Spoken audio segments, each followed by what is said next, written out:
Alright, my friends, we are live, and today I'm giving you 3 tips on creating the most magical, loving, ideal partnership. Okay? This is someone that has been in so many beautiful relationships in my life, and also in a really beautiful partnership with my beloved. And yeah, so here we go. Okay, the first one. Date with intention. So, I actually, when I started being with my beloved, I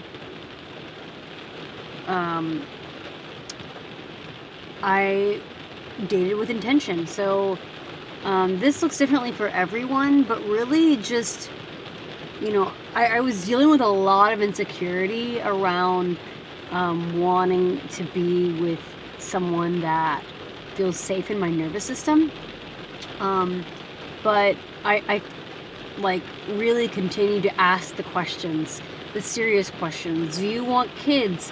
What is your vision in your life? What do you value in your life? And what is it that you want to create in your life? Do you want to travel? Not travel? These are really hard questions to ask, but you need to do it up front because you don't want to waste your time. That's the last thing that anyone here wants to do, is waste their time. And so really do this with so much intention, and if you don't, then you're gonna get another situationship and get stuck again for time and time again, because it's really hard once you, especially when you're starting to be intimate with someone. This is even more so for the women out there.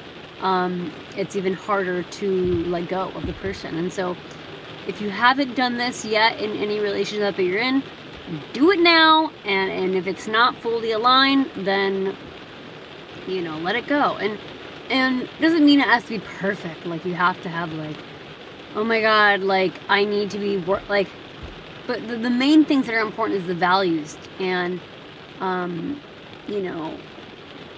do they feel safe?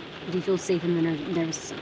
Which brings me to write down number two, write down the qualities you desire in a partnership.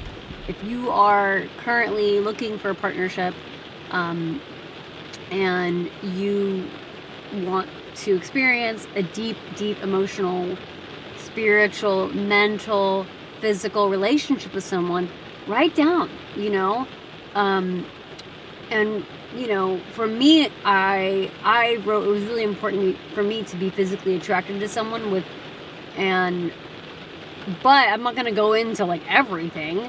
I'm going to take care of myself, take care of my body, take care of the way I live in this world, and attract someone that I'm physically attracted to. But then when it comes to the other qualities, I wrote down, like, for me it was like kindness, compassionate, and not things that are so like having to be like loaded, those are just, or having to have the most amazing eyebrows. I think especially as a woman, we naturally, it's easier to really create that within. I'm not saying men can't do that too, but it's just a really beautiful connection that we have. And so write down, what it is, not superficial qualities, but really qualities that are really nurturing and loving. And if this is someone that you want to be with for the rest of your life, what does it look like for you? Like, think about those type of qualities, because money fades. Like, think about like the emotional connection, think about the spiritual connection, think about the mental and all these aspects, physical and spiritual. So yeah, just write down, for me, it was kindness, compassionate, and so which leads me to the next one. Also, last point was around nervous system regulation. Like, do you feel safe in your body with this person? Someone that you feel like can be in all of your bigness. Number 3, date around, but be patient and be slow. This is not an easy one. For me, I decided to go on like 3 dates in one day. It was New Year's Eve, and I was just like, you know what? I'm just gonna freaking do this and like knock it all out, and kept my, I don't want to like kept my options open, not in a bad way, but for me it was just like what would happen in the past. I'd get so sucked into one person and oh my gosh, this is my person, instead of just like really like dating, like not dating multiple people, but just getting to know different people to see who I vibe with the most. And so that's what I did New Year's Eve, and the last person was my beloved, and I was just like, yo, like I'm vibing. I'm vibing. Obviously I'm terrified, and the journey to really like understand if this is someone that I want to spend my a long time, like my life with, like, you know, that was a process, that has been a process. But you know, it was just really important to like get to know multiple people. So don't be afraid of doing that, and be patient. You know, when I say patience, it's, you know, don't think that in the very beginning, like some people want to say, oh my gosh, I just knew from the first moment, and some people are like that. My advice is, if you're like, it takes time to get to know someone, especially if you don't know, like, to build that intimacy and trust within your nervous systems. You know, we're all nervous when we go into dating realms of like, you know, what is this, what does it look like, what does it feel like?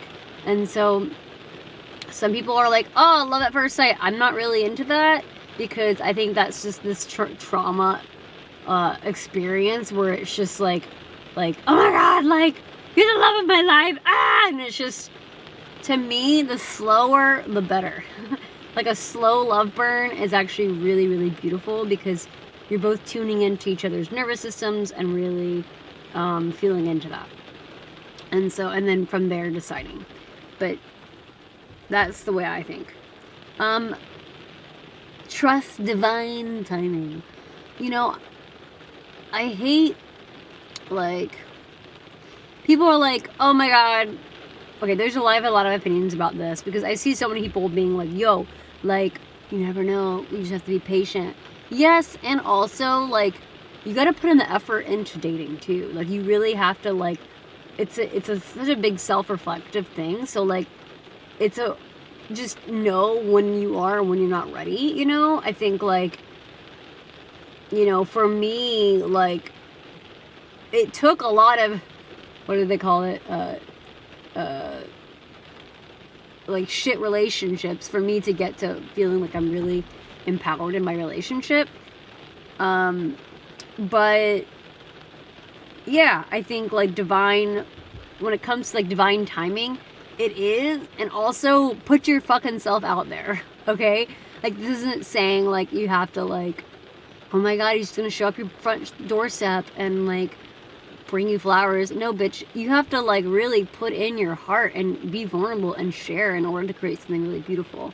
And go and get to know people and learn from your mistakes and be like, nope, never doing that one again, so like I'm not gonna see this person again. And just be like, have good discernment with like who feels right for you or not, especially from your past relationships and mistakes and things that or lessons or things that you've learned from the past. And last but not least, the right person for you will stay. The right person for you will stay through the hard shit and the good times. I really believe that. That's something I've been learning, is just like, whoa, like, I am so grateful, and also like, damn, like the right person truly will. But you also have to be the right person too. Like, you also have to show up and be vulnerable and stay through the hard shit. Because it's like, you don't want to be in a relationship you find yourself like wanting to, like, ugh, like, you know, I have to be in this. I have been there. Oh my god, I can't tell you how many times I've been there, where I've just been in relationships where I'm just like, well, I guess this is it. But when I really wrote down, after like the last really hard relationship I was in, I was like, bitch, I'm fucking writing this shit down, and I'm not fucking settling, and it was really hard, and yeah, just, it was challenging, but like, yeah. And the last thing I was gonna say, this is a little bonus, I just felt called to really share this, is, there's never a perfect time to get back out there, you know? I think some people would rather, like, let's say you had a really intense relationship that ended, and you're like, you know what, I'm gonna take my time and heal, and really spend a lot of time healing. But then sometimes, you heal too much, and you're like, bitch, like, it's been 7 months, or 7 years of healing, and I say that, no, it is truly healing, but then you overheal, and you're like, you know what, I'm not, like, just like where you're just way too much in the grief, and it's time for you to get the fuck out there. And so what I'm saying is, it's never a perfect time to, like, it's always a perfect time to get yourself back out there, because you're never going to be fully healed, and the right person for you will see you and feel you through that all, through your shit. As long as you're taking ownership of where you're at, it can be fucking gorgeous. Alright? So that's all I have for today, for this moment. I love y'all. Book a call if you're interested in working together, or subscribe. And I love y'all, and blessings on your journey of love.